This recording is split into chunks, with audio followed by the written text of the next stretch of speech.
በስመ አብ ወወልድ ወመንፈስ ቅዱስ አሐዱ አምላክ አሜን። የአባቶቻችን አምላክ የቸርነት ባለቤት ቸሩ እግዚአብሔር ከዚህ ሰዓት ከዚህ ዕለት ያደረሰን ቅዱስ ስሙ የተመሰገነ ይሁን። እንዴት አላችሁ? እንዴት ሰነበታችሁ? ቸሩ አምላካችን መድኃኒታችን እግዚአብሔር ኢየሱስ ክርስቶስ ለአምላክነቱ እንደሚገባ ቅዱስ ስሙ የተመሰገነ ይሁን። እንዴት ናችሁ ወንድሞቻችን እህቶቻችን? እግዚአብሔር ይመስገን በቸርነቱ እግዚአብሔር ይመስገን። እንግዲህ ከረጅም ጊዜ በኋላ በዚሁ በቀጥታው ስርጭት ተመልሰን መተናል። እንደ እግዚአብሔር ፈቃድ እንግዲህ እሱ ባለቤቱ እንደወደደ ዛሬ አንድ አራት ነገሮች ላይ እንነጋገራለን። ዛሬ እንግዲህ የታላቁ ሰማዕት የቅዱስ ፊቅጦር ዓመታዊ የሰማዕትነት በዓሉ ነውና ስለ እርሱ የምናወሳው ነገር አለን። ዋናው ርዕሳችን ቅዱስ ፊቅጦር ነው የሚሆነው። መቼስ በረከቱን ለመሳተፍ ከመሻት የተነሳ ከሱ በሚቀድም ግን ወራዊ መታሰቢያ ቢሆንም እንኳ የፈጣሪያችን የአምላካችን የመድኃኒታችን የኢየሱስ ክርስቶስ የስቅለት መታሰቢያ በዓል ነውና ጥቂት ነገሮችን መጀመሪያ እናነሳለን። ከዚያ ደግሞ ዛሬ ያከበርናቸው ወደ ሌሎች ቅዱሳት አንስት በተለይ ብዙ ወደ 4 ያክል ቅዱሳት አንስት እናቶቻችን ዓመታዊ በዓላቸው ነውና እነሱንም እናወሳለን። በመጨረሻው ዛሬ ሚያዝያ 27 ቀን እግዚአብሔር ፈቅዶ በእግዚአብሔር ቸርነት ሀገራችንና ሃይማኖታችን ከፍተኛውን ድል ያገኙበት መታሰቢያ ነው። ምናልባት ታሪክ ለምታውቁ ሰዎች ይሄ ብዙም ከባድ ነገር አይመስለኝም። ሚያዝያ 27 በ1933 ዓመተ ምህረት እንግዲህ ዛሬ 84 ዓመት ንጉሠ ነገሥቱ አፄ ኃይለ ሥላሴ ወደ አዲስ አበባ ገብተው የኢትዮጵያን ሰንደቅ ዓላማ የሰቀሉበት ቀን ነውና መጨረሻ ላይ ጥቂት ሰዓት ካገኘን ስለሱም ለማነሳት እንሞክራለን። እንግዲህ እነኔ የቀጥታ ስርጭት በወትሮ በፌስቡክ ነበረ ድሮ ስናደርግ ነበር። ያው የምታውቁት እዛ ሪፖርት አድራጊው በዛ የኛም ቤት ሰው ጠላት ነኝ የሚለውም ሪፖርት ያደርጋል። ምንም ነገረ ቅዱሳን እንኳን ሲነገር የሚበሳጭ ብዙ ሰው አለ መሰለኝና ለሁሉም በዚያ ምክንያት እንግዲህ እዚሁ ቴሌግራም ላይ ነው ይህንን ትምህርት የምንማረው። እግዚአብሔር ከፈቀደና ቪዲዮ ሪከርድ ተደርጎ ከተገኘ ሌላ ቦታ ላይ ለሚማሩ በፌስቡክም በምንም ለሚማሩ ሰዎችም ሊደርሳቸው ይችላል። እንግዲህ እንደ እግዚአብሔር ፈቃድ የምንጀምረው የአምላካችን የመድኃኒታችን ኢየሱስ ክርስቶስን ቅዱስ ስሙን በማመስገን ነው የሚሆነው። እንግዲህ ዛሬ ሚያዝያ 27 2017 ዓመተ ምህረት ነው። ቸሩ መድኃኔዓለም ፈጣሪያችን አምላካችን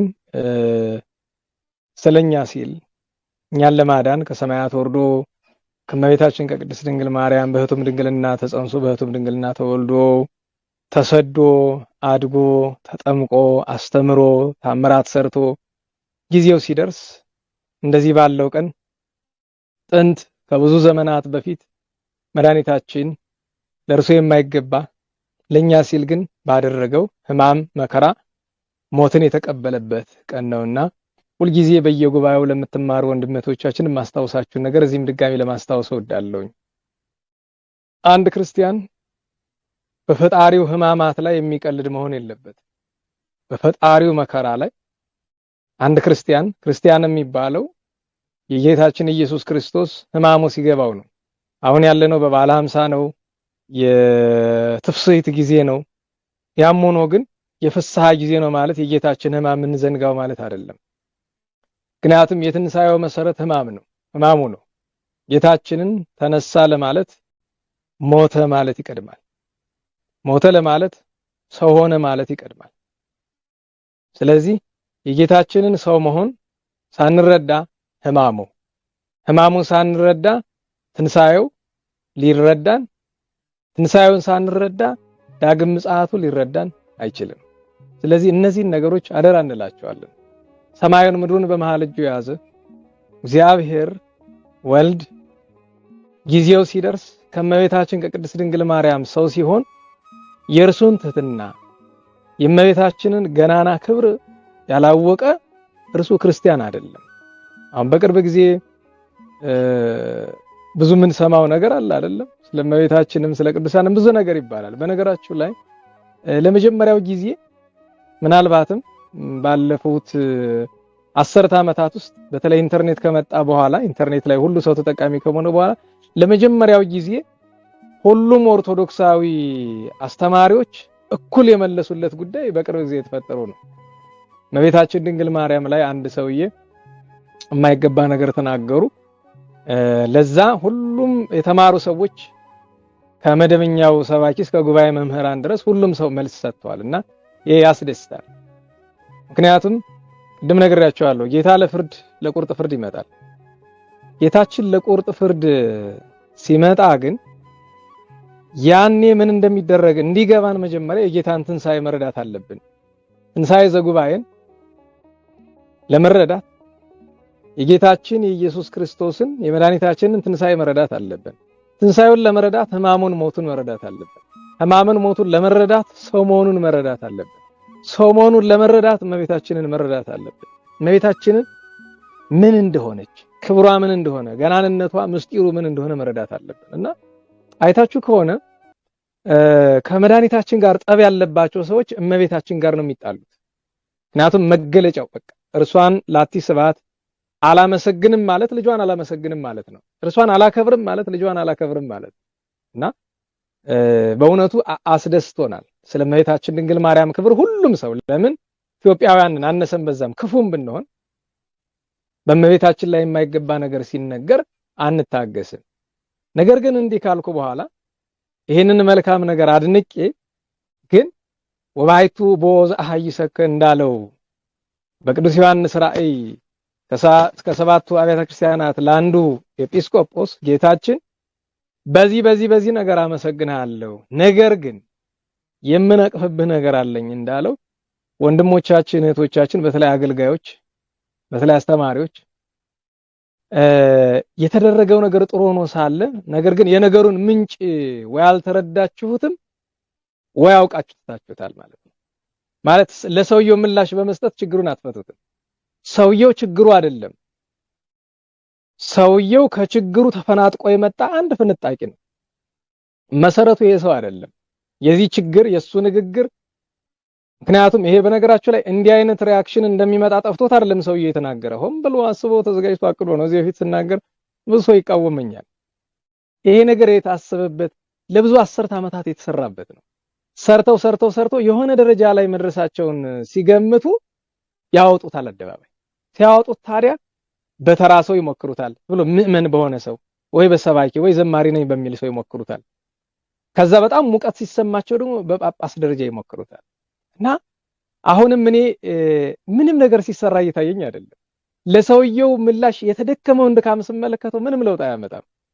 እመቤታችንን ካንጀቱ የሚወድ ሰው ምንም ቢሉት አይሰማም። መናፍቅ የፈለገውን ቢል ካንጀቱ የሚወዳት ሰው በተለይ እናቶቻችን አባቶቻችን ኢትዮጵያውያን አብዛኛው ምእመን እመቤታችን ማንም ምንም ቢል ጆሮ አይሰማም። ለምን? ይወዳታል። አንቺ የወለደችሽ እናትሽን ሰው የፈለገ ክፉ ቢናገር ትጠያታለሽ? በክፉ አብረሽ ስሟን ታነሻለሽ? አታነሽ። ለምን? እናት ነች። እናትነቷን ካመነ እመቤታችን ድንግል ማርያምን እናትነቷን ያመነ ማንም ምንም ቢል ጆሮ አያዳምጥም፣ ልቡ አይቀበለው። ለክብሯ የሚነገር ነገር ብቻ ነው የሚቀበለው ልቡ። እና እንደኔ ጥሩ ሆኖ እያለ ለውጥ የማያመጣ ድካም ነው እየተደከመ ያለ። አንዱ ሰውዬ ላይ የተደከመውን ድካም ስመለከተው መሰረቱን ካለመረዳት ወይ ሆን ብሎ መሰረቱን ላለመንካት ከማሰብ ይመስላል። ስለዚህ አሁን የሰውየው ላይ የሚወርደውን ነገር አናቁመውና አሁን እንዲያደረገ አሁን ደግሞ ትናንት ነው ዛሬ የሲኖዶስን እንትን ጥሶ ወደ ስንሆነ ስፍራ ሄደምና ይውላችሁ አንድ ክርስቲያን ኢቨንት ላይ የሆነ ጉዳይ ላይ የሚያተኮርበት ጊዜ ሊኖረው ይችላል። ነገር ግን ያ ጉዳይ ድንገተኛ ከሆነ ብቻ ነው ጉዳዩ ላይ ማተኮር ያለበት። ድንገተኛ ከሆነ ነው። ታስቦበት የተሰራ ከሆነ ከመሰረቱ ነው መውረድ ያለበት። እና አሁንም ከዚህ አየር ላይ ኢንተርኔት ላይ ካለው ጉዳይ ይልቅ መሬት ላይ ምን እየተሰራ እንደሆነ ብታውቁ ጥሩ ነው። ገና የከፋው ነገር እየመጣ ነው። በተሐድሶ ጉዳይ እኔ አውቀን ራሳችንን ካላደነቆር ነው በቀር በተሐድሶ ጉዳይ ገና የከፋው ነገር አለ። ገና እንደማይበለችን ቤተክርስቲያን ሊንጥ መሰረቱን በሙሉ ምስርት አድርጎ ይዟል። ከዚህ በላይ አልሄድም። ለምን ቢባል እኛ ቤት ውስጥ ያለው ጥላቻ ዳር ስለሌለው ምንም ሀቅ ብናገር የሚጠላኝ ሰው ቁጥሩ በጣም ብዙ ስለሆነ መናገሩ ለኔም ለእናንተም አይጠቅምም እንጂ ከዚህ በላይ ዝርዝር ይዤ ልነግራችሁ ይችላል። ከላይ እስከ ታች ያለውን አንድ ባንድ ዝርዝሩ ልነግራችሁ ይችላል። በተሐድሶ እንቅስቃሴ ምን እንዳለ እና ካለው አደጋ አንፃር የዚህ ሰውዬ ንግግር በጣም ኢምንት ናት። ምንም ቦታ የሌላት ተራ ነገር ናት እና አደጋውን ወይ አልተረዳንም ወይ ደግሞ መረዳት አልፈለግንም ወይ አውቀን የፈቀደው ይምጣ ብለን ትተነዋል ማለት ነው። ስለዚህ አደራ የምለው ነገር አሁንም በተሐድሶዎች ጉዳይ ላይ እባካችሁ በተለይ እኔ ጥቆማ ስጠን ካላችሁኝ እስኪ ደፍሬ ቀለል ያለውን አንዱን ልስጣችሁ። ከተሐድሶ ተመለስን ያሉ ወንድም እህቶቻችን አሉ። እርግጠኛው ነኝ የምነግራችሁ ማውቀውን ስለማቅ ነው። ብዙዎቹ አልተመለሱም። ተመልሰው አይደለም ስራ ይዘው ነው የመጡት። ከዚህ በላይ መሄድ አልችልም። አንድ ፍንጭ ቢያንስ ይሄንን መያዝ ትችላላችሁ። ብዙ ተመለስን ያሉት ተመልሰው አይደለም። ሁሉንም ላይሆን ይችላል። ነገር ግን አንደኛ የተመለሱበት መንገድ ጤነኛ አይደለም። ቤተክርስቲያን እንዲያለ አስተምረው የላትም። አንድ ሰው ከምንፍቅና ሲመለስ እንደዚህ አይደለም። በስርዓቱ የተመለሰ አንድም ሰው አላቅም። ከፕሮቴስታንትም ሆነ ከተሐድሶ እንቅስቃሴ ከዚህ መድረክ ላይ አገልጋይ ኑሮ የወጣ ዘማሪውን ሰባኪውን የወጣ በስርዓቱ ተመልሶ የመጣ አንድ ሰው አላቅም። እንዴት እንደተመለሱ ብዙዎቹን ስለምናቅ ማለት ነው። ስለዚህ አንደኛው ትልቁ ጉዳት እሱ ነው። እነዚህን ወንድሞች እነዚህን እህቶች የመለስንበት መንገድ ነገ እንዴት ዋጋ እንደሚያስከፍለን ታያላችሁ። እችን አንዷን ብቻ ነው የተናገርኩት። ሌላ ከዚህ የከፋም አለ። ስለዚህ አደራ እምላችሁ እኔ አንድ ተራ ሰው ነኝ። ዝም ልበል ብዬ ነበር። እንደው የሰማዕቱን የቅዱስ ፊቅጦርን ክብር ለመናገር ስመጣ ስለ ፈጣሪው ስለ አምላካችን እንዴት ሳልናገር እቀራለሁ፣ ስለ መድኃኒታችን ስናገር ደግሞ እንዴት ስለ እመቤታችን ሳልናገር እቀራለሁ በሚል ነው የመጣ እንጂ ይሄን ልነግራችሁ ስራዬ ብዬ መጥቼ አይደለም። ስለዚህ አሁንም በተሐድሶ እንቅስቃሴ መስራት ቤተክርስቲያን በመናፍቃን እንዳትወረስ ትፈልጋላችሁ። ከመሰረቱ ስሩ። አሁን ዝክረ ኒቅያ ተብሎ ስለተካሄደው ጉባኤ ምንም ማለት አልፈልግም፣ ግን ገና ሳይደረግ ምን ሲደረግ እንደነበረ ጉባኤ እየተካሄደ ከጀርባ ምን እንደነበረ ምናምን ብዙ ነገር አለ። ተውት። ዝም ነው የሚሻለኝ። ዝም ልበል እስቲ በዚህ ጉዳይ ላይ ምንም አልበል። ምክንያቱም መጀመሪያ ያለፈው ሳምንት ሳስተምር ጉባኤ ላይ የነበራችሁ ልጆች ሪከርደር አጥፍቼ የተናገርኩት ነገር ያ ነው ከባዱ ነገር። ሪከርድ ያጠፋውበት ምክንያት ምን እንደሆነ ታውቃላችሁ? አንዳንድ ጊዜ መኖርም ያቅታል።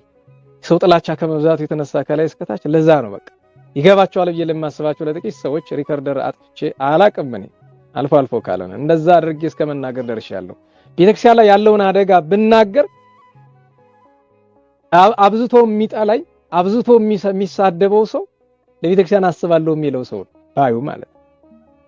ወደ ጉዳያችን እንመለስና የጌታ ዳግም ምጽአት እንዲገባን ትንሳኤው እንዲገባን ሕማሙ ሞቱ እንዲገባን ሰው መሆኑ ሊገባን ይገባል። ሰው መሆኑ እንዲገባን የእግዝእትነ ማርያም ክብር ሊገባን ይገባል ነው። እግዝእትነ ማርያም ወላዲተ አምላክ ግሩማን መላእክት ቀና ብለው ሊያዩት የሚንቀጠቀጡላትን የአምላክ እናትን ደፍሮ የሚናገር ሰው ዓላማው ምን እንደሆነ መረዳት አያቅትም። እግዝእትነ ማርያምን ክብሯን እኮ ሱራፌል ኪሩቤል መናገር አይቻላቸውም።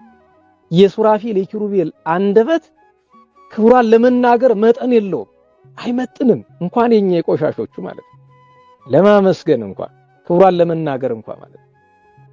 እና ስለዚህ ትልቁ ነገር የእግዝእትነ ማርያም የድንግል ማርያም የእመቤታችን የወላዲተ አምላክን ክብሯን ገናንነቷን እኛ በተለይ በኦርቶዶክሳዊነት በፈለገው ኃጢአት እንኖር የኢትዮጵያ ኦርቶዶክስ ተዋሕዶ ቤተክርስቲያን አማኝ ግን የእመቤታችንን ክብር ጥቂትም ቢሆን ይረዳል።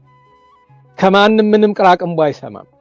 ስለ ክብሯ በፍቅር የሚናገሩ የጉባኤ መምህራን መደበኛ ሰባኪዎችም አሉ በፍቅር የሚናገሩ፣ እነሱን ነው ማዳመጥ በቃ እመቤታችን። ሌላው ሲል አልፈህም መሄድ እኮ ነው። እኔ በመጀመሪያ ደረጃ በነገራችሁ ላይ ወንድም እህቶቻችን አስባችሁታል? እንዴ አስተማሪዎች እሺ መልስ ለመስጠት ሙሉን ማዳመጥ ይኖርባቸዋል። እናንተ መደበኛ ኢንተርኔቱን ያጠለቀለቃችሁት እዚህ የሚያኛ ጉባኤ አባላትም የሌሎችን ቦታ እንዴ ቁጭ ብላችሁ እመቤታችን ድንግል ማርያም ለአዲስ አበባ ስትሰደብ ድቅፍፍ ሳይላችሁ ማዳመጡ የጤና ነው? መድኃኒታችን ላይ እመቤታችን ላይ ቅዱሳን ላይ የማይገባ ነገር ሲነገር ዝም ብላችሁ የምታዳምጡት የጤና ነው? እንዴት ሰው ምን ሊያረግላችሁ ነው ተቀምጣችሁ ቅዱሳን ሲሰደቡ የምትሰሙት? ምን ሊያረግላችሁ ነው? ስራዬ ብላችሁ ደግሞ እኮ አንዱን ቪዲዮ 40 ጊዜ የሚያየው አለ። እመቤታችን እንዲህ ትባላለች እንዲህ አትባል ምናምን ያለውን ቪዲዮ እርግጠኛ ነኝ አንድ ጊዜ ብቻ አይደለም 10 20 ጊዜ ያያችሁት የላችሁ? ምን ሊያረግላችሁ ነው ከፍታችሁ የምታዩት? ይቀፋል እኮ። እንዴት ሰው መጸዳጃ ቤት ውስጥ እግሩን ደጋግሞ ይነክራል? ሳያውቀው አንድ ጊዜ ቆሻሻ ላይ እግርህን ነከርከው፣ እዛ ደጋግመህ እንደገና ትነክረዋለህ። ከዛ ይከፋ እኮ ነው። እና በእውነቱ አይምሮአችንን ብናሰራው ጥሩ ነበር። መንፈሳዊ አይምሮአችን ቢሰራ ጥሩ ነበር። ለአምላክ እናት ለወላዲተ አምላክ ድንግል ማርያም ቤዛዊት መባል ብቻ አይደለም፣ ብዙ ነገር ይገባታል። ከፈጣሪነት በቀር እመቤታችን ሁሉም መንፈሳዊ ክብር አላት። ምልዕተ ጸጋ የሚለው ቃል እኮ ይበቃል። በቃ እመቤታችን መድኃኒት ናት፣ ቤዛ ናት፣ ረድኤት ናት፣ ፍቅር ናት፣ አምባ ናት፣ መጸጊያ ናት። እግዚአብሔር በባህሪው ገንዘብ ካደረገው ነገር በጸጋ ያልሰጣት ፈጣሪነትን ብቻ ነው። ፈጣሪነት እግዚአብሔር ለማን እንጂ አምላክነትን እንኳን በጸጋ እኮ እንኳን ለአምላክናት ለእመቤታችን ለቅዱሳን ሰጥቷቸዋል እኮ። እና ክብር ምስጋና ለሷ ይሁን። ፍቅሯ በረከቷ ረድኤቷ ይደርብን። የመድኃኒታችንን ነገር ደግሞ ጥቂት እንበል። መድኃኒታችን ክርስቶስ አጸደ ግፍን ሲያልፍ ከእናቱ ከድንግል ማርያም ማህፀን ሰው ከሆነባት ሰዓት ጀምሮ ሞትን ድል አድርጎ እስከ ተነሳባት ድረስ አባቶቻችን ሲያስተምሩ 33 ዓመት ከ3 ወር በአጠቃላይ የጌታ የሕማማት ጊዜ ነው የሚባሉ። ጌታ ከጽንሰቱ እስከ ትንሣኤው ድረስ ያለው ጊዜ በሙሉ ጊዜ ሕማማት ተብሎ እንደሚጠቀስ ታውቃላችሁ። በአይሁድ ከተያዘበት ጊዜ ብቻ አይደለም። ጌታችን ሕማማቱ ሰው መሆኑ ጭምር ነው። በእውነቱ ራሱን የዚያን ያክል ለኛ ሲል ዝቅ ስላደረገ ማለት ነው። እግዚአብሔር ሲሆን እሱ ሰማይ ምድሩን በመሃል እጅ የያዘ ሲሆን ከሱ በላይ ማንም የሌለ ከአብ ከመንፈስ ቅዱስ ጋር በአንድነት በሶስትነት የሚሰለስ የሚቀደስ ዓለምን ፈጥሮ የሚገዛ የምህረትም የፍርድም ጌታ የእርሱን ሕማማት ለመረዳት እግዚአብሔር እንለምነው። ጌታ ሆይ ፍቅርህን አስረዳኝ። ጌታዬ ሆይ ፈጣሪ ሕማማትህን አስረዳኝ።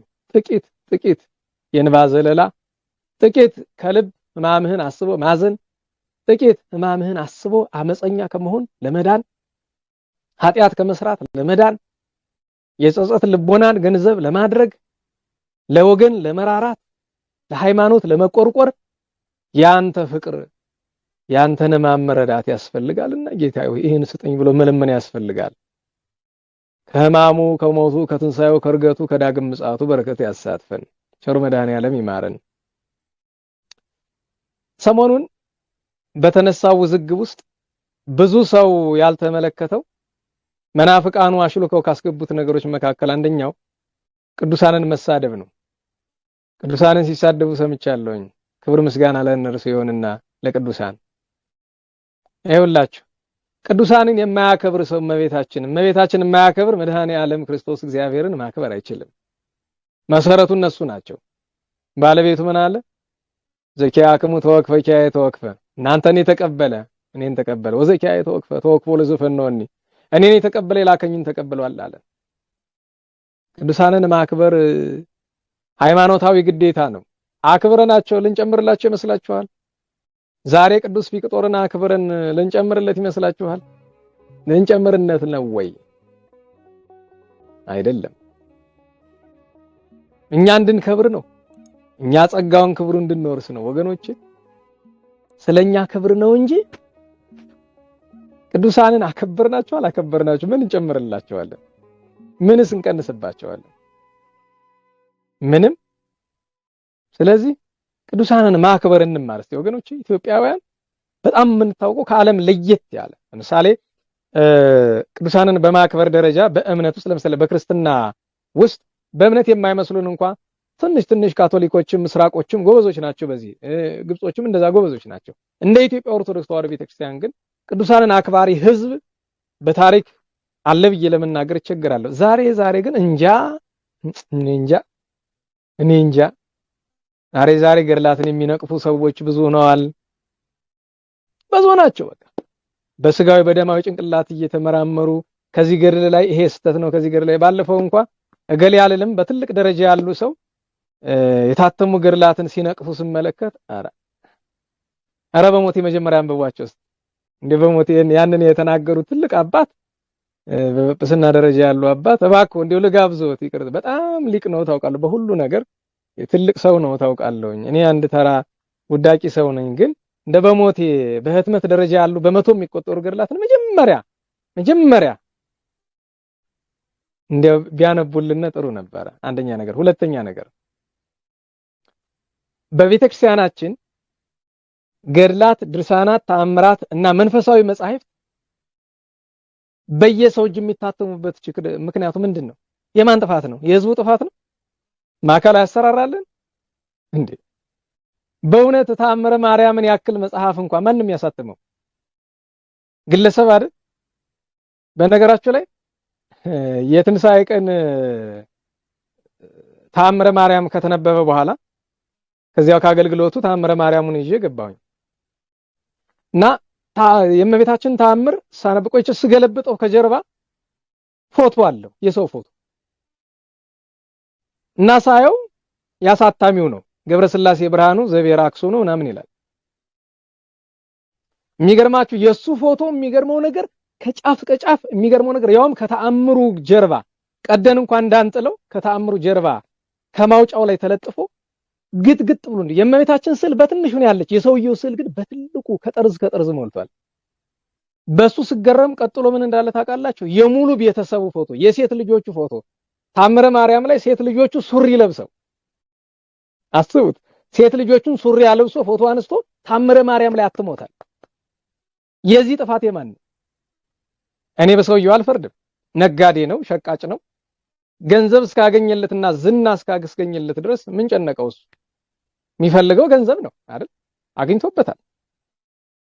እሱ ብቻ አይደለም፣ ሌሎች መጻሕፍትም አሉ። መጽሐፈ ቅዳሴ ራሱ አለው። የሚገርማችሁ ነገር የቅዳሴ መጽሐፍ ታቦት ላይ አስቀምጠን የምንቀድስበት ቅዳሴ ከጀርባው ሱሪ የለበሰ ሴት ፎቶ አለ። ታምረ ማርያም ከጀርባው ሱሪ የለበሰ ሴት ፎቶ አለው። ይሄ ማን ነው ጥፋት? ሊቃውንተ ቤተክርስቲያን ይንገሩኝ እስኪ። ሊቃውንት ጉባኤ ይሄ ማን ነው ጥፋት? የሰውየው ነው? የአቶ ገብረስላሴ ብርሃኑ ነው? የኔ ነው? የማን ነው ጥፋት? ቤተክርስቲያን ቢያንስ እንኳን እንዲያው ሌላው በራሪ መጽሐፍት እሺ ይሁን፣ ቢያንስ የቤተክርስቲያን ንብረት የሆኑ ተአምር ይሄ ሁሉ ጠላት የሚዘምትበት የእመቤታችን ተአምረ ማርያም እጅግ የተወደደ መጽሐፍ፣ ሕይወት መድኃኒት በረከት የሆነ መጽሐፍ ቢያንስ ይህንን እንኳን በማዕከላዊነት ደረጃ ምን አለ ጠቅላይ ቤተ ክህነትና ትንሣኤ ማሳተሚያ አሳትሙ ለቤተክርስቲያኖች ቢሰጥ። በነገራችሁ ላይ ብታሳትሙት ለማግኘት ችግር ነው እኮ። መጽሐፍ ቅዱስ የግዕዝ አሳተማችሁ አይደለም? እስኪ የግዕዝ መጽሐፍ ቅዱስ ከስንት ሊቃውንት ቤት ገብቷል? 300 ብርና 400 ብር የሚሸጥ መጽሐፍ ለነጋዴ አሽሉካችሁ ሰጣችሁ 3000 እና 4000 ብር አይደለም የሚሸጠው። አሁን ዛሬ መጡና አንድ የጉባኤ መምህር እባክህ የግዕዝ መጽሐፍ ቅዱስ ግዛልኝ አሉኝ። ስንት ቁጥር ነው የሚፈልጉ ብዬ ስላቸው አይ ብዙ ነው፣ ብዙ ተማሪ ስለሚፈልገው አንድ 30 ባገኝ ብለው አሉኝ። አባታችን አላገኝም። 30 ያንን ለመግዛት 90,000 ብር ያስፈልገናል። 30 መጽሐፍ ለመግዛት 90,000 ብር። እንደ እውነቱ ግን እኮ 30 ለመግዛት 9,000 ብር ነበር የሚያስፈልገን እንደ ገበያ ዋጋ ቢሆን እና መጽሐፍ ቅዱስ ማህበር እንኳን ስፖንሰር አድርጎ ላሳተመው የግዕዝ መጽሐፍ ቅዱስ ለነጋዴ ሰጣችሁት። ይሄ ነጋዴ መጫወቻው ነው። 3,000 ብር፣ 4,000 ብር፣ 5,000 ብር እስከ 6,000 ብር እኮ ይሉናል። ይሄንን መጽሐፍ ቅዱስ ላይ ይታያችሁ ይችላል። የግዕዝ መጽሐፍ ቅዱስ የሚገርማችሁ ነገር ሱቅ ሂጄ ስጠይቅ 3,000 ብር አለኝ። አልገዛም ብያለሁ። እሺ 2,600 አለኝ። ቆይቷል፣ ከአመት ነው ምናምን በፊት አልገዛም አልኩት። ለምንድን ነው ብሎ ሲለኝ አይ እኔ የአረመኔ ነጋዴ ተባባሪ አልሆንም፣ በትርጓሜ ሁሉም ስላሉኝ ከትርጓሜው አነባለሁ፣ ይቅርብኝ። አንድ ሰው ከነጋዴዎቹ አንዱ አየኝና አይ ይቅርብኝ እንደውም በነፃ ልስጥህ እኔ አለኝ። እኔ ልክሰርና በነፃ ልስጥህ ብሎ አለኝ። በነገራችሁ ላይ በነፃ ነው ያመጣሁት፣ አልከፈልኩም። እኔ ክፉ ነጋዴ ተባባሪ አልሆንም። ምን ለማለት ነው? በቅዱሳት መጻሕፍት ጉዳይ ላይ በዚህ መጻሕፍቱ ይታረሙ የሚል አስተያየት ይመጣል። ምኑ ነው የሚታረም? በመጀመሪያ ደረጃ እኮ ይታረሙ ለማለት ሁሉን መርምሮ አይቶ ያውም በጾም በጸሎት ቅዱሳት መጻሕፍት የሚመረመሩ በጾም በጸሎት ነው። በጾም በጸሎቱ ነው አይቶ ምንም የሚታረም ነገር እንኳን ቢገኝ እግዚአብሔር ተጠይቆ ጌታ ሆይ እንዴት እናድርግ ተብሎ በፍርሃተ እግዚአብሔር ነው። እዚህ ገድል ላይ እንደዚህ የሚላለ እዚህ እንደዛ የሚባል ነገር የለም። እና በሞቴ ችግሩን የፈጠርነው እኛ ሆነን ሳለን ከተአምረ ማርያምና ከቅዳሴ በላይ ዕለት ዕለት አገልግሎት የምንጠቀምበት መስ ይህንን እንኳን ግለሰብ እንዲጫወትበት ፈቅደን ከዛ በላይ ሆነን ደግሞ እንዲሆነ ለማን ነው ስሞታ የምናቀርበው? ለማን እንደው በሞቴ ነገሩኝ ሲል ለማን ነው ስሞታ የምናቀርበው? እኮ ግራ ነው የሚገባኝ። አንተው ላጠፋው ነገር ለማን ነው ስሞታ የምታቀርበው? እና አሁንም ቢሆን እባካችሁ የቅዱሳን ገድላትን እባካችሁ በደማዊ ጭንቅላት አንመርምራቸው፣ በመንፈሳዊ አይምሮ እንመልከታቸው። ታምረ ማርያምን በመንፈሳዊ አይምሮ እንመልከተው። ምንም የሚታረም ነገር የለም። ምናልባት የምትሉት አንዳንድ በስርዋጽ የገቡ ነገሮች እንዴት ይወጡ? እሱ ችግር የለውም። ማን እንዳስገባቸው እናውቃቸዋለን እኮ። እንዴት እንደሚወጡ እንኳን ሊቃውንትኛ ተራዎቹ እናውቃቸዋለን እኮ። ችግር የለውም።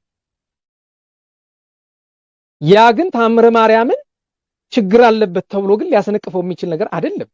ልክ አንድ ሰው ከልብሱ ላይ ከላይ የተቀመጠች የሆነች ቅጠል ወይም ራፊ ቁራጭ ጨርቅ ነገር ትኖር ያችን እንደማንሳት ነው። በዚያ ምክንያት እኔ ሙሉ አካሌ ይነቀፋል እንዴ? የለበስኩት ልብስ ሁሉ ይነቀፋል እንዴ? አይነቀፍም። ታምረ ማርያም ችግር አለበት ይባላል? የለበትም ምንም ችግር። እነዚያ ነገሮች የገቡ ለምንድን ነው ቢባል ባለቤት አልባ ስላደረግነው መጽሐፉን የሚመለከተው አካል ስላለያዘው ነው። እና አሁንም አደራ የምለው ለወደፊቱ ገድላት፣ ድርሳናት፣ ተአምራት በሊቃውንት ጉባኤ የሚለፉ ሲባል አደራ የምላችሁ ነገር አንደኛ የሚያዩት ሰዎች ሃይማኖታቸው የቀና መሆን አለባቸው። ለምን የትም ስፍራ ታድሶ መናፍቃን የሌሉበት ስፍራ እኔ በዚህ ዘመን አላውቅም። ከላይ እስከታች በየትኛውም ስፍራ አሉ።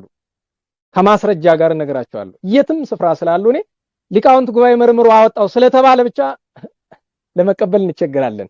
እነማን ናቸው ያዩት ማለት የሚለውንም መተማመን ቸግሮናል። ከውስጣችን ከማንም ሰው ውስጥ ምን እንዳለ እናውቃለን ብዬ ነው።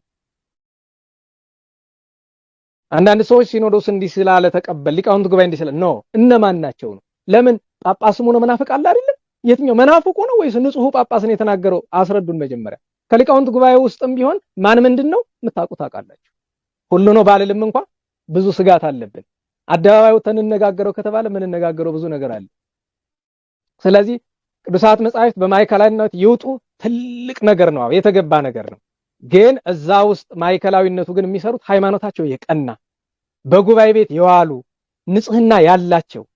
ንጽህና ሲባል ድንግልና ብቻ አይደለም፣ በጋብቻም ሆኖ ንጽህና ያላቸው ከሙሰኝነት ከዘረኝነት የጸዱ ሊቅነት የተሰጣቸው መሆን አለባቸው እንጂ አላፊ አግዳሚ መሆን የለበትም፣ ማንም መሆን የለበትም። እና በቅዱሳን ገድላት ላይም ይህንን ለማለት ያክል ነው። ወደ ማጠቃለያችን እንምጣ።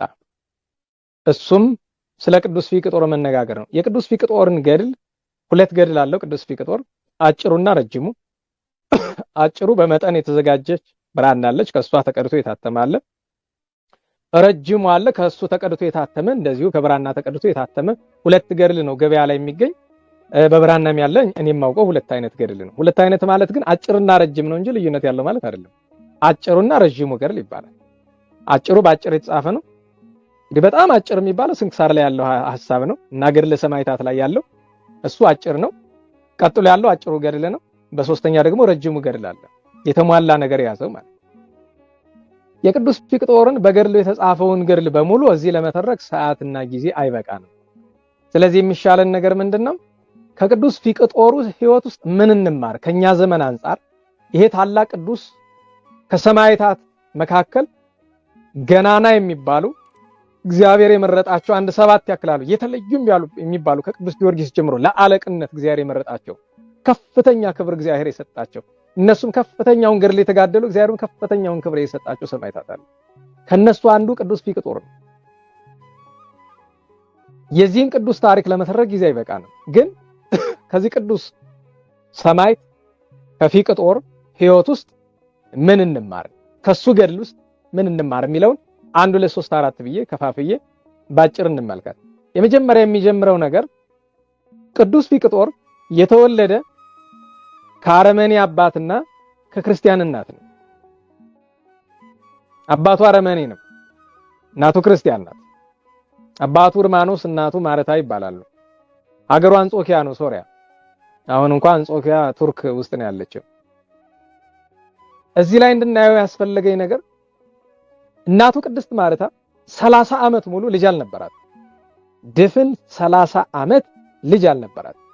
ልክ እንደ ገብረ መንፈስ ቅዱስ አባታችን ወላጆች ማለት ነው። ታዝን ትጸልይ ነበር። በጸሎቷ ውስጥ ሁል ጊዜ ከመቤታችን ስዕል ፊት ወድቃ እንዲህ ትላለች፣ እመቤቴ የሚያገለግልሽ ልጅ ስጭኝ፣ ልጅሽን የሚያገለግል ልጅ ስጭኝ። በማህፀኔ የሚፈጠረው ልጅ ፈጣሪዬን ያንቺን ልጅ አንቺንም የሚበድል ከሆነ ግን ማህፀንን ዝጊ እያለች 30 ዓመት ሙሉ ታገሰች፣ ለመነች። በ30ኛ ዓመቱ ሄዳ ከመቤታችን ስዕል አድኖ ወድቃ አልቅሳ ቀና ልጅ ስጭኝ እመቤት የሚያገለግልሽ ብላ ቀና ስትል ስዕሊቱ ዘንበል ብላ እሺ ስትላት አየች። የመቤታችን ስዕል አድኖ ዘንበል ብላ እሺ አለቻት። ይህንን አይታ ደንግጣ ስትንቀጠቀጥ ድምፅ አሰማቻት እመቤታችን ከስዕሏ፣ አይዞሽ የለመንሽኝን ሰምቻለሁ፣ ልጄን ለምኜልሻለሁ፣ መድኃኔዓለም ልጄን ለምኜልሻለሁ፣ የሚሰጥሽ ልጅ ስሙን እንዳትቀይረው ፊቅጦር በይው አለች። ፊቅጦር በይው ትርጉሙ ምንድነው ካሉሽ፣ እግዚአብሔር ሐዘኔን አራቀልኝ፣ አሰሰለ እግዚአብሔር ሐዘኔ ብለሽ ተርጉሚላቸው። ፊቅጦር ማለት እግዚአብሔር ሐዘኔን አራቀልኝ፣ አንድም የተወደደ ያማረ ማለት ነው። ትሄድና ቅድስት ማረታ የእመቤታችን ስዕል አድኖ ታስላለች። ግን ስዕል አድኖ ብዙ ንግግር አስነሳ በአካባቢው። ለምን ቢባል እመቤታችን ያሳለችበት መንገድ ያልተለመደ ነው። ያውም አንገቷ እሺ ልትላት ዘንበል እንዳለች አድርጋ ነው ያሳለቻት። እንደዛ ሆነ። እመቤታችን የምትሳለበት መደበኛ አሳሳል አለ። ነገር ግን አንዳንድ ቦታ ላይ ያንን ለማመልከት ሲባል እንደዚህ ያለ ነገር ይሳላል። እና የመጀመሪያው ትልቁ ትምህርት ቅድስት ማረታ አረመኔ ባልኖሯት፣ እዚህ ላይ እንድትወስዱት የሚያስፈልገው ነገር አረመኔ የማያምን ሰው ማግባት ስተት ነው። ያን ጊዜ ግን የዘመን አጸባ ነው። በነገራችሁ ላይ ባሏ ስታገባው ማያምን አልነበረም፣ ክርስቲያን የነበረው። ባሏ ህርማኖስ አረመኔ ሆኖ ከዲዮቅልጥያኖስ ጋር ጓደኛ ሆኖ ነው። ዘመኑ 3ኛው መቶ ክፍለ ዘመን ሁለተኛው አጋማሽ ላይ ስለሆነ ማለት ነው። እና ባሏ ከካደ በኋላ ክርስቶስን ከካደ በኋላ የኖሮችውን ልጅ አሳድጎ ልጅን ሰርቶ ቀጥቶ አሳድጎ እንዲህ ያለ የተቀደሰ ልጅ ለማፍራት መጀመሪያ የተቀደሰ ሕይወት ያስፈልጋል። ዛሬ ነፍሱን ይማርና ወደ ስተት የገባው ያ ብዙ መጻሕፍት የጻፈው ወንድማችን በቤተ መንግስቱ አካባቢ ያለው ወንድማችን አንድ ጥሩ ንግግር ነበረችው። አሁን ያለውን አስቸጋሪ ትውልድ የፈጠርነው እኛውንን ከሰማይ አልዘነበም ከምድር አልፈለቀም ሲል ሰምቼዋለሁ ድሮ አንድ ቀን። እውነቱን ነው፣ ይሄ እውነቱን ነው። እና ወገኖቼ የተቀደሰ ልጆች እንዲኖራችሁ ትፈልጋላችሁ? እናንተ የተቀደሳችሁ ነው። መጀመሪያ በመንፈስ ቅዱስ ሐሳብ የማይኖር ቤተሰብ መቼም የተባረከ ልጅ ሊወልድ አይችልም። ጌታ አስተናግረው የለም መልካም ፍሬ ከመልካም ዛፍ ስለሆነ። ይህች ቅድስት እናት ከወለደችው በኋላ 40 ቀን እስከሚሞላው እግዚአብሔርን ስታመሰግን ቆየችና በ40ኛው ቀን ክርስትና ልታስነሳው ሄደች። ያን ጊዜ ክርስትና እንዲያነሳው የተላከለት መልአኩ ቅዱስ ሩፋኤል ነበር። እዚህ ላይ አንድ ነገር ላንሳላችሁ። ክርስትና ማንሳት አንዳንድ ሰዎች ለታቦት ይሰጣሉ፣ አንዳንድ ሰዎች ደግሞ ለሰው ይሰጣሉ። ሕጉ ስርዓቱ ምንድነው ብሎ የሚጠይቀኝ ሰው ካለ ክርስትና ማንሳት የተፈለገ የክርስትና አባቱ ዋስ ሆኖ ጸሎት ሃይማኖት ደግሞ ሕጉን ሃይማኖቱን ስርዓቱን አስተምሮ ለማሳደግ ነው። ዓላማው ይሄ ነው። ነገር ግን በዘመናችን አንድ ትልቅ ችግር ውስጥ ገብተናል። የክርስትና የማንሳትን ስርዓት የሚያስተምር ሰው አናይም። በሞቴ እንደው አስተማሪዎች ይሄንን አስተምሩበት። አንዲት ሴት ክርስትና እናት ለመሆን መጀመሪያ እኮ ራሷ ክርስቲያን መሆን አለባት። ክርስቲያን መሆን ማለት እኮ በ40-80 መጠመቅ ብቻውን ክርስቲያን አያደርግም። እሱ መነሻው ነው። ክርስትና ዛሬ ለክርስትና እኔ ቤተክርስቲያን ውስጥ ስለምኖር ክርስትና ለማንሳት ከሚመጡ 100 ሰዎች 99ኙ ስለ ሃይማኖታቸው ምንም የሚያውቁት ነገር የላቸው። እነሱ ምንም የማያውቁትን ታዲያ እንዴት ነው የሚያስተምሩት? የህፃኑ እነሱ በተሳሳተ መንገድ የሚኖሩ እንዴት ነው የህፃን ልጅ በተቀደሰ መንገድ ላይ ያሳድጉት የሚችሉ? ቤተክርስቲያናችን ውስጥ ትልቁ በሽታ ይሄ እንደሆነ አንዱ እንድታውቁት ብዬ ነው። ትልቁ የተቸገርነው በዚህ ነው። ሃይማኖታቸውን ማስተማር ያስፈልጋል። ክርስትና ሊያነሱ የሚመጡ ወንድም እህቶቻችን እናት አባቶቻችን በእነሱ አልፈርድም፣ መቼ አስተምረናቸው። የሚገርማቸው አንድ ቀን ክርስትና ልናነሳ ካህናት አገልጋዮች ቤተክርስቲያን ገብተን ክርስትና የምናነሳው ወንድ ነው፣ ሴቲቱ ልታነሳ ነው የመጣችው። እንዴት ብለን እንፈርዳለን? ማን አስተምሯት? ማን አስተምሯት? እና አንዳንድ ወንድሞች ምን ማድረግ ጀምረው በዘመን እንግዲህ ለማያስተምረው ሰው ከምሰጠው ለምን ለታቦት አልሰጠውም ብለው ለታቦት ይሰጣሉ። ለታቦት መስጠት ያለ ነው እንደ ህጉ እንደ ስርዓቱ፣ ግን ለሰው ነው መሰጠት ያለበት። መጀመሪያ አማራጭ ሲያጣ ሰው ግን ለታቦት ይሰጣል። አማራጭ የማጣት ነው። ይቺ ቅድስት እናት ግን ቅዱስ ሩፋኤል እኔ ነኝ ማነሳው ብሎ ራሱ ወረደ። ክርስትና ሲነሳ ልብስ ማቀፊያ ነጭ ልብስ ይያዝል ከሰማይ በወርቅ የተለበጠ በሰማያዊ ወርቅ የተለበጠ ብርሃናዊ ልብስ ይዞ ነው ቅዱስ ሩፋኤል የታቀፈው። ያቺ የወርቅ ልብስ ታሪክ አላት። በነገራችሁ ላይ ይቺ የወርቅ ልብስ ሰፊ ነው ታሪኳ። አንዲቷን ብቻ ልንገራችሁ። የቅዱስ ፊቅጦር በ40 ቀኑ ቅዱስ ሩፋኤል ያለበሰው ያቺ ልብስ በዘመኑ ሁሉ አብራው እያደገች አብራው የኖረች ናት። የሚገርማችሁ ነገር ዲዮቅልጥያኖስ ለጣዖት ልብስ ሊያደርጋት ብሎ ወስዶ ቢሞክር መልአኩ ቅዱስ ሩፋኤል ወርዶ ነጥቆ ወደ ሰማይ ወስዷታል። አርጋለች ወደ ሰማይ። እንዲህ ያለ ክብር ገና ከህፃንነቱ ጀምሮ በእናቱ እምነት በእናቱ ቅድስና ምክንያት ያገኘ ነው። ስለዚህ አንዱ ትምህርት ትልቁ ነገር በቅዱስ ፊቅጦር እናት ውስጥ ያለው ነገር ነው። እናቱ ቅዱስ ፊቅጦር ያደረገችው በእግዚአብሔር አጋዥነት በእመቤታችን አማላጅነት እናቱ ናት። ስለዚህ ወላጁንን የወላጅነት ኃላፊነት በዚህ ዘመን ማለት ዘመናዊ ትምህርት ቤት ማስተማር የሚመስል ብዙ ሰው አለ። 15000 ብር ለወር ነው ምናምን የሚከፈልበት ትምህርት ቤት ልጆቻችሁ የምታስተምሩ ሀብታሞች አላችሁ። እዛ ስላስተማራችኋቸው ሰው አይሆኑ። እዛ ስላስተማራችኋቸው ሰው አይሆኑ።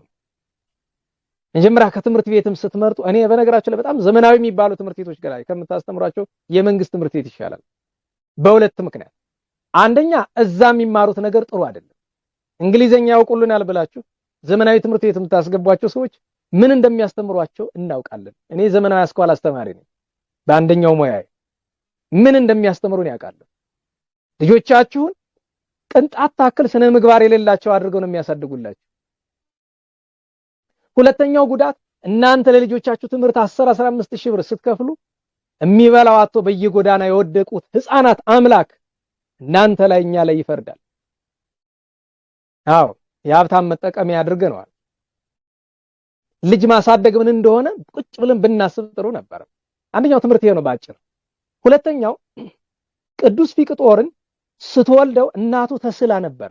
ላንቺ መቤቴ ላንቺና ለልጅሽ በድንግልና ያገለግላል ብላ። እንዲህ አይነት ስለት ከባድ ነው።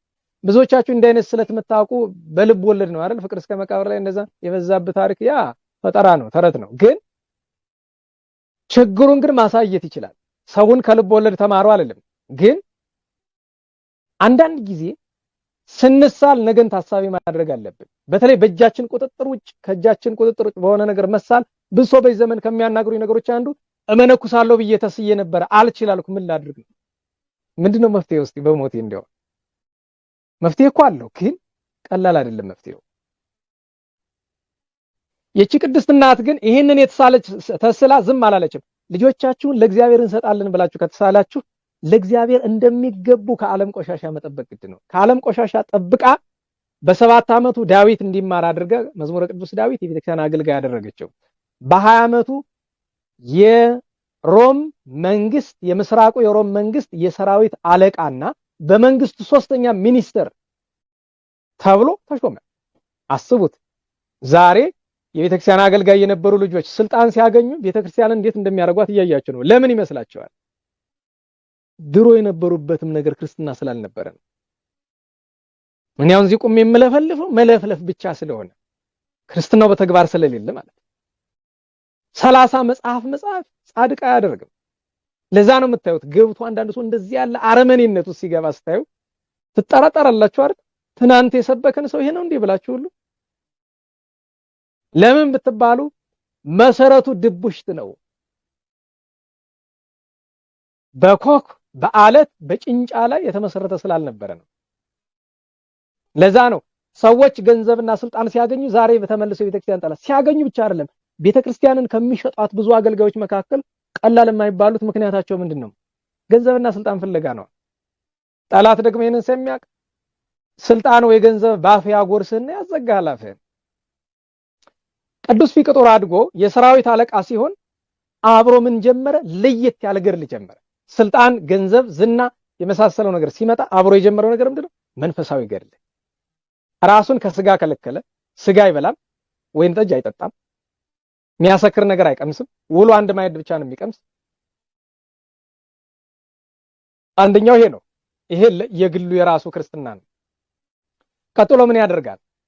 ሁልጊዜም ከስራ ከዚህ ከመደበኛ ከመንግስታዊ ስራው እንደወጣ ነዳያንን ይመግባል።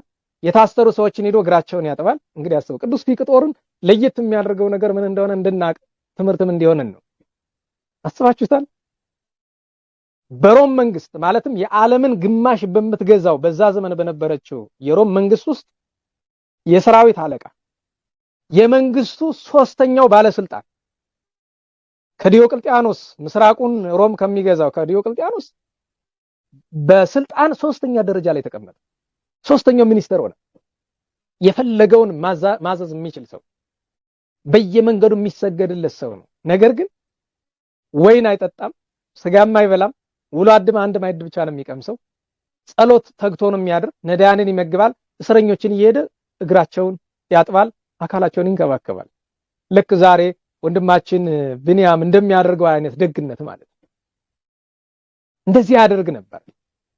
እንዲህ ያደረገ አመታት አለፉ። ዲዮቅልጥያኖስ ካደ።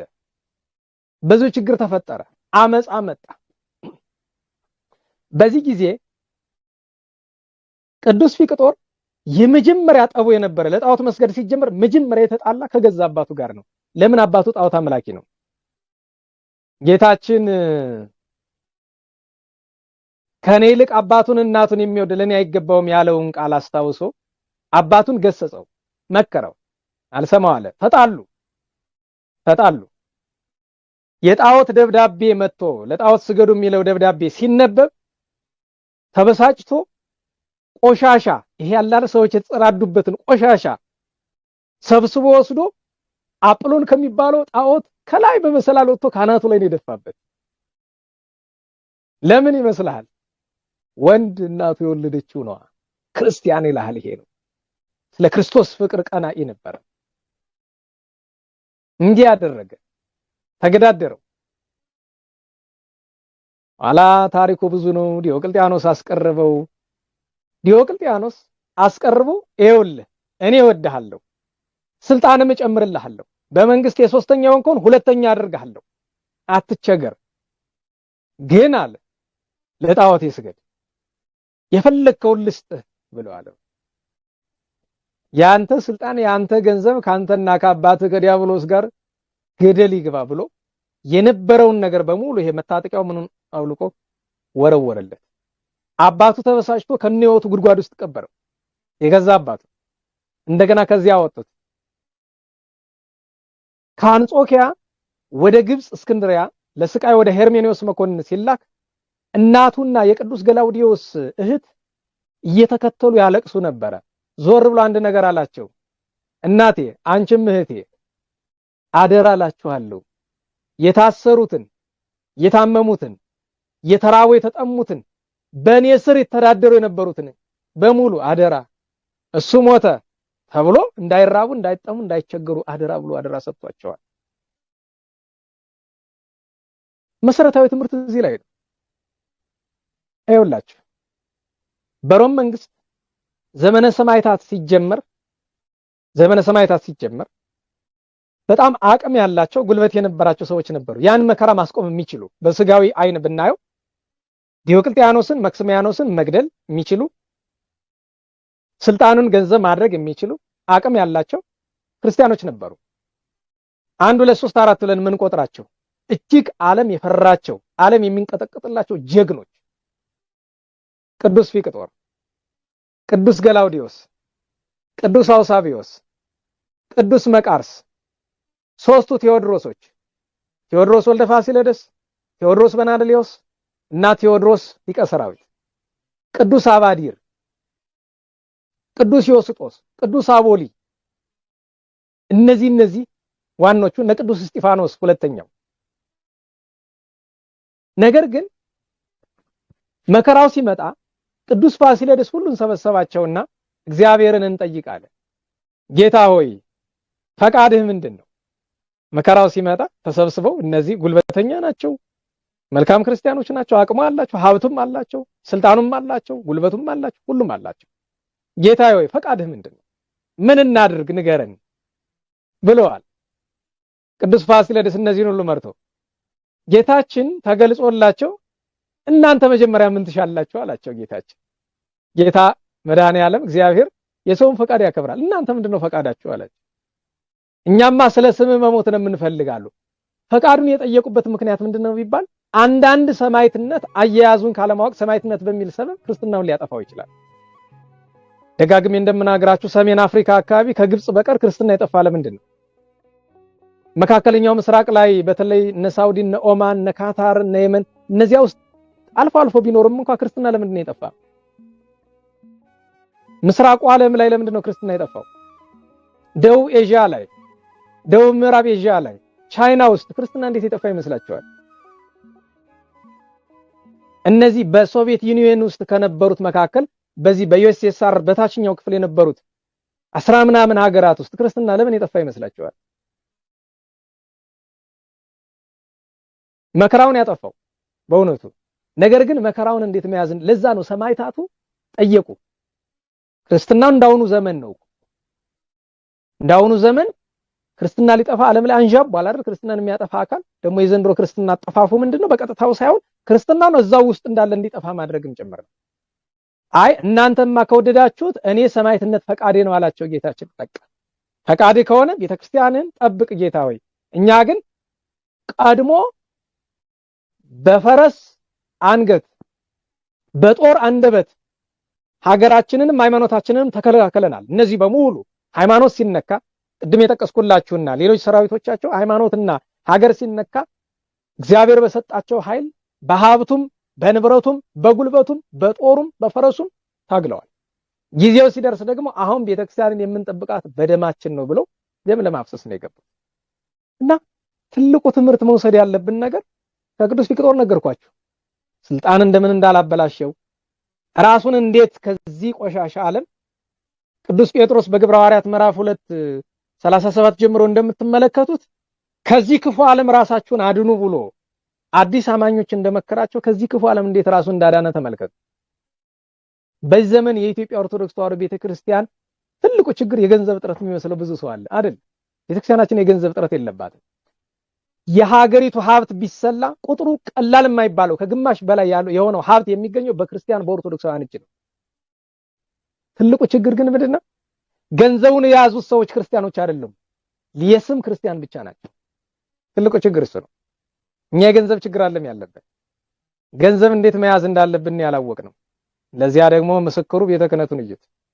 ይቅር በሉኝና ካጠፋሁኝ እና መሰረታዊው ነገር በአራተኛው ክፍለ ዘመን ሁለተኛ አጋማሽ ላይ ዘመነ ሰማዕታት ሲመጣ ጊዜው በደማቸው ቤተክርስቲያን የሚጠብቁበት እንደሆነ ከእግዚአብሔር ፈቃድ ስላገኙ ገቡበት።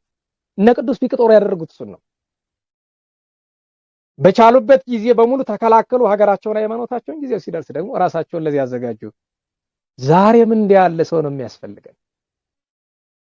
በነገራችሁ ላይ ወንድሞቻችን እህቶቻችን ቤተክርስቲያንን እባካችሁ እንዲሁ ልለምናችሁ በአመለካከታችሁ ስሩ ናችሁ አትዩት እባካችሁ። በገዛ አመለካከታችሁ አትለኳት እባካችሁ። የእግዚአብሔርን ቃል እንደፈለጋችሁ አታድርጉት። እንደው በሞት እባካችሁ የእግዚአብሔርን ቃል እግዚአብሔር እንደወደደ ብቻ ተረዱት። ብዙ ሰው እየጾመ እየጸለየ መንፈስ ቅዱስ ከሱ ጋር የለም። ብዙ ሰው እየቆረበ ክርስቶስ ከሱ ጋር የለም። ለምን ይመስላችኋል? እንዴት አወቅክ አትበለኝ። ደግሞ እሱ ምንም አይሰራልን። ለምንድን ነው ብዙዎቻችን በመንፈሳዊ በሚመስል ልምምድ እያለን ለምንድን ነው መንፈስ ቅዱስ የሚርቀን? በአመለካከታችን እኮ ነው የምንኖረው። እግዚአብሔር ምን ይላል ምን ይወዳል የሚል ስንት አለ ትላላችሁ እንላለን። እግዚአብሔር ምን ይላል ምንስ ይወዳል ብሎ በየዕለቱ የሚጠይቅ አለ ወይ? ሰማዕትነት ለመቀበል እንኳን አባቶቻችን ፈቃድ እግዚአብሔር ጠይቀው እንደገዛ አመለካከታችን ክርስትናን አናጣመው። እግዚአብሔር በፍርድ ቀን የሚጠይቀን ብዙ ጥያቄ ነው ያለ። ገና ብዙ ጥያቄ አለብን። ለሁሉም የቅዱስ አባታችን ፊቅጦር ወደ ሰማዕትነት ገባ። ወደ ግብጽ ይዘው አወረዱት። የመጀመሪያ ዙር ያላሰቃዩት ስቃይ የለም። አንዳንዱን እንጥቀስ። ሰሙነ ሕማማት ነውና በሐዘንና በለቅሶ መናገሩ ጥሩ አይሆንም። ግን ግፋ ሰማዕታትም ወተወል እግዚአብሔርን መናገር ግድ ይሆንብናል። ዝም ብለን እንናገረው። እስኪ ካደረጉት ነገሮች መካከል አንደኛው ቆዳውን መግፈፍ ነው። ቆዳ መግፈፍ ምን እንደሆነ ታውቃላችሁ? ስለ ክርስቶስ ፍቅር መከራ ሕማም መታገስ ምን እንደሆነ ስንቶቻችን ይገባን ይሆን ወገኖች? ምንድነው ቆዳ መግፈፍ? ሕዋሳት መቆራረጥ። ይሄ ጣት ሲቆረጥ ሕመሙን ታውቁታላችሁ? ይሄ ጅማት ቆዳ እየተቀደደ ጅማት እየተሳበ ሲወጣ ሕመሙ እንረዳዋለን፣ ይገባናል። ስለ ክርስቶስ ፍቅር ቅዱስ ፊቅጦር ምን እንደታገሰ እንዲገባን ነው። የነ ቅዱስ ጊዮርጊስ፣ የነ ቅዱስ መርቆሬዎስ፣ የነ ቅዱስ ፋሲለደስ፣ የነ ቅዱስ ገላውዲዮስ ዛሬ የምናከብረው የነ ቅዱስ ፊቅጦር ትግስታቸው፣ ፍቅራቸው እንዲገባን ቅዱሳንን ለማክበር ገድላቸው ላይ አስተያየት ለመስጠት ከመድፈር በፊት ቅዱሳንን እንረዳቸው። መጀመሪያ ለክርስቶስ ብሎ የተሸከሙትን ያን አድርገውታል። በመንኮራኩር 3 ጊዜ ፈጭተውታል። አካሉ እስኪወድቅ ድረስ ብዙ ጊዜ በብረት ዘንግ አስደብድበውታል። በረሃብ ቀጥተውታል። ይህንን ሁሉ ካደረጉ በኋላ አልረታላቸው ቢል አንድ በረሃ ወስደው ግንብ ጋር አስረው ለወራት ትተውታል። እሱ ግን የታሰረ እጁን መልአክ እግዚአብሔር ፈቶለት የማረሻ የሚሆኑ እንጨቶችን እየጠረበ ይገርማችሁ፣ በዛ ሁሉ ስቃዩን እነዛን እየጠረበ ሄዳችሁ ለነዳያን ሸጣችሁ ለነዳያን ድሆችን አብሉኝ እያለ ይልካቸው ነበር ቅዱስ ፊቅጦር። አንድ ቀን እዚያ የፈረሰ ግንብ በሩ ተንኳኳ። ልብ በሉ። አሁን ላስተምር ስገባ አንድ ቪዲዮ ሼር ተደርጎ እያየሁኝ ነበረ። ይሄ ጋኔን እናወጣለን እንደዛ የሚሉ ሰዎች ማለት ነው። አስቡ እንግዲህ ራሳችን እንድንመረምር ነው። በሩ ተንኳኳ። ማን ነህ ብሎ ሲለው እንግዳ ነኝ ብሎ። ታሪኩ ረጅም ነው። የሚገርማችሁ ግን መልካም መስሎ ያንን የሚያክል ታላቅ ሰማዕት ሊያስተው የነበረ በቁሙ ራሱ ጸላይ ሰናያት ሰይጣን ነበር። ቅዱስ ፊቅጦር ግን የእውነት መንፈሳዊ ሰው ነውና አሸነፈው። እንደገና በሌላ ቀን ሌላ አንድ እንግዳ መጣ። ያ እንግዳ አንኳኩቶ ከገባ በኋላ ቅዱስ ፊቅጦር ተጠራጠረና እንግዳውን ወንድሜ ያለው፣ አቤት፣ ተነስት እስኪ አብረን እንጸልይ አለው። እሺ አለና አብሮት ተነስተው ሲጸልዩ ቅዱስ ፊቅጦር ደንግጦ ድፍት አለ። ለምን? ምልክት ከእጁ ከእግሩ አየ። ያን እንግዳ መጥቶ ያነጋገረው ደግሞ አያችሁ፣ ዲያብሎስን ድል ሲነሳ ቀጥሎ ማን መጣ? መድኃኔ ዓለም። ማን በመጣበት መንገድ ጠላት እንግዳ መስሎ ሊያስተው ነበራል። ጌታ ደግሞ እንግዳ መስሎ መጥቶ ተነጋገረው። ቃል ኪዳን በዚያው ሰጠው። 3 አክሊል እንደሚያወርድለት ነገረው። ከዚያ ሌላ መኮንን መጥቶ የሚያረገው ነገር ቢያጣ ከማስፈጨቱ፣ ከማስገፈፉ፣ ከማስገረፉ ከዚያ ሁሉ ስቃይ በላይ ምን አደረገው? ለ72 ሰዓት ዘቅዝቆ ሰቅሎ አስደብድቦታል። ደም ባፍንጫው ሰውነቱ በሙሉ ወጥቶ እስኪያልቅ ድረስ ማለት። ቅዱስ ፊቅጦርን ሁሉ መከራ ተቀበለ። በዚህ መካከል ሊቀ መላእክት እንግዲህ ሚካኤል፣ ገብርኤል፣ ሩፋኤልና ሱሪያል 4ቱ ሊቃነ መላእክት ይራዱት ነበር እና ቅዱስ ሱሪያል ወርዶ ወደ ገነት ወስዶ ክብሩን አሳየው። ቃል ኪዳን ሲሰጠው ጌታችን ምኖታል? ስምህን የጠራ በሙሉ መታሰቢያን ያደረገ ዝክርን የዘከረ አቅም ቢያቅተው እንኳን የልጁን ስም በስምህ የጠራውን ሰው እባርክልሃለሁ፣ እምርልሃለሁ ብሎ ቃል ኪዳን ሰጥቶታል። ቅዱስ ፊቅጦር ይህን ሁሉ ግፍ ከተቀበለ በኋላ የሚገርማችሁ ነገር ቅዱስ ፊቅጦርን መጨረሻ አንገቱን ያረደው ወዳጁ ነው።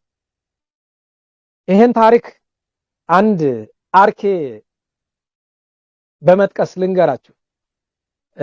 ከሥርዓተ ማሕሌት ውስጥ አንደኛው እንዲህ ይላል።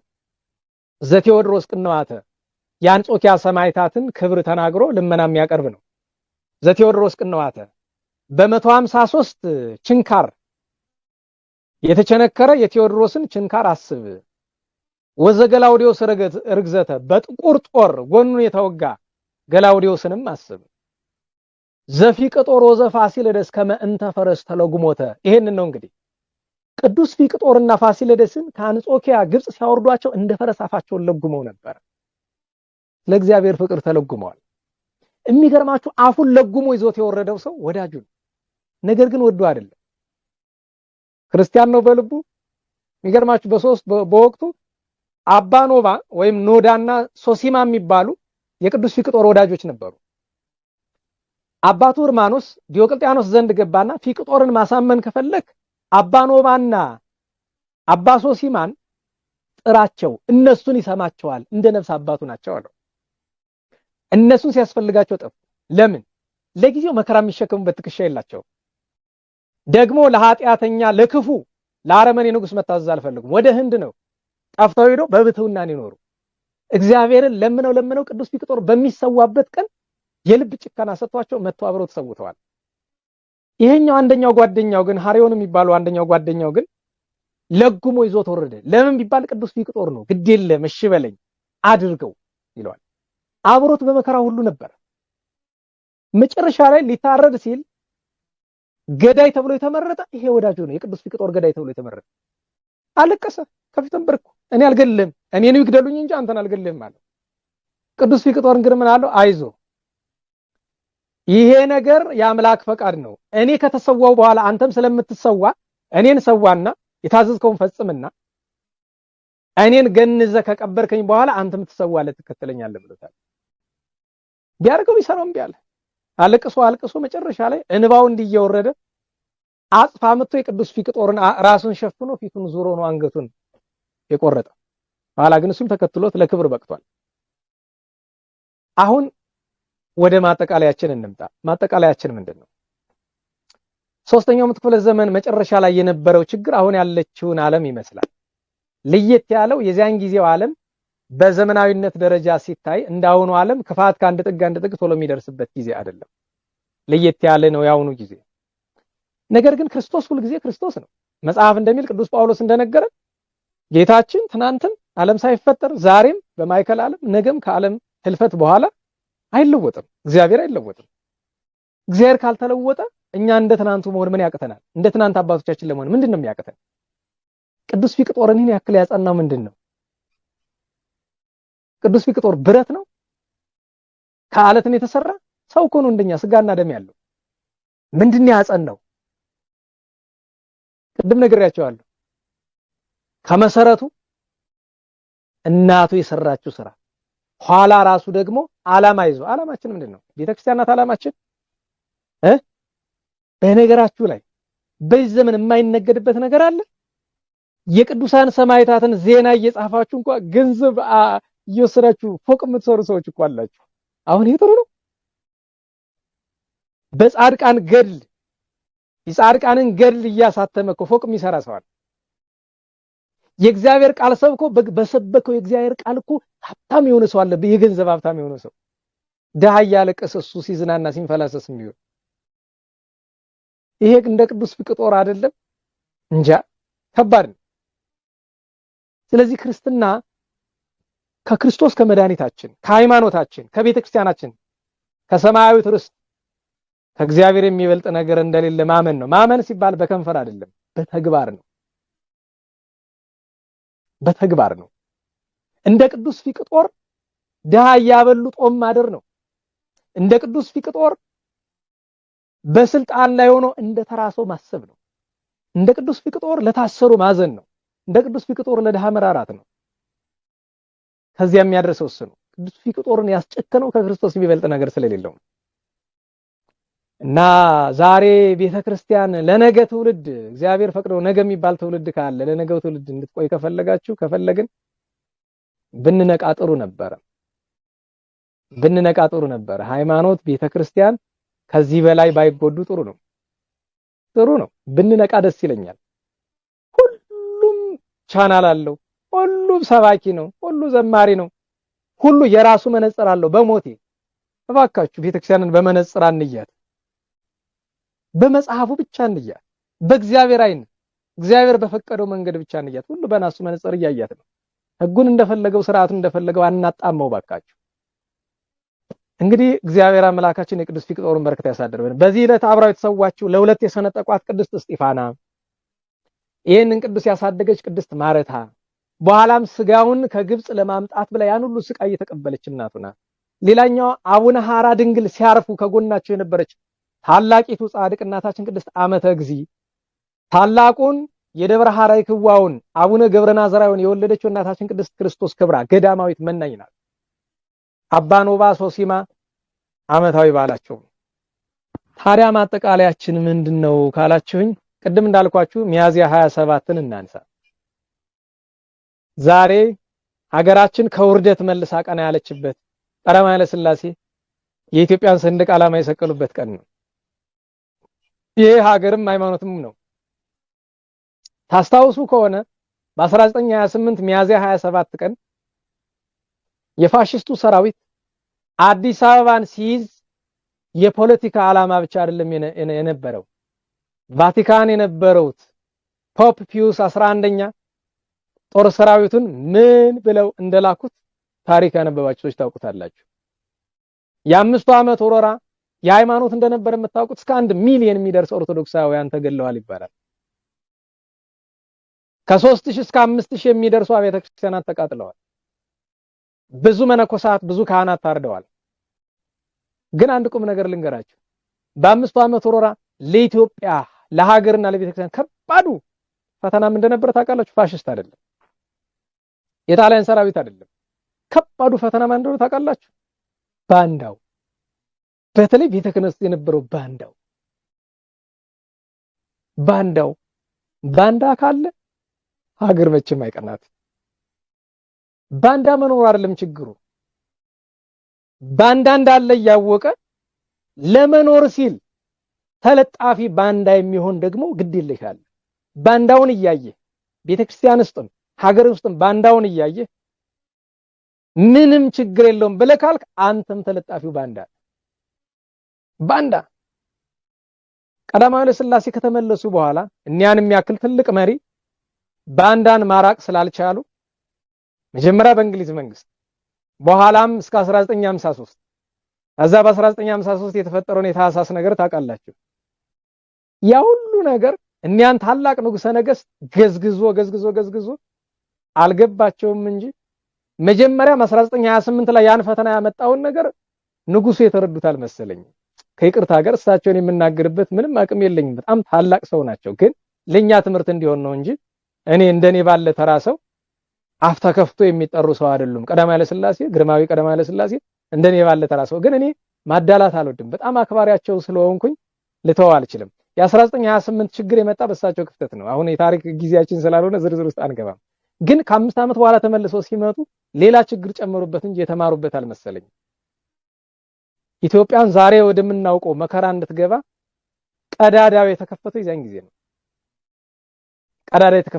ነው። ወደማትመለስበት ነገር ሊቀ ሊቃውንት አለቃ እያለው የታመሩ በኋላም ቢሆን እንኳን ነገራቸው ነበር። ይተው ጃንሆይ ጥሩ አይደለም ብለዋቸው ነበር በአንዳንድ ነገሮች ላይ እና ንጉሱ ተገዝግዘው ከ30 ዓመት በኋላ በ66 ወደቁ። እሳቸው ብቻ ሳይሆን አገሪቱንም ይዘዋት ሞቱ። አብረው እሳቸውም ተገደሉ፣ አገሪቱንም ገደሏት።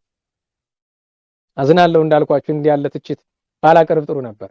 እና ዛሬ የድል ቀን ነው፣ የአርበኞች አባቶቻችን ቀን ነው። በተለይ በወንድነት በቆራጥነት ታግለው ነገር ግን በሽልማት ፈንታ በሞት የተቀጡ የነበላይ ዘለቀ ለሀገር ታግለው ምንም በክብር ተከብረው ወደ 19 ዓመት በስልጣን ቢኖሩም እንኳን በ1953 መንግስት በገለበጡ ሰዎች የተገደሉት ቆራጡ ጀግናው ራስ አበበ አረጋይ፣ በጎንደር ዙሪያ የነበሩት ገናናው ጀግና ራስ አሞራው ውብነ ተሰማ ከዚያ በኋላ እንዴት እንደተገፉ ታውቃላችሁ።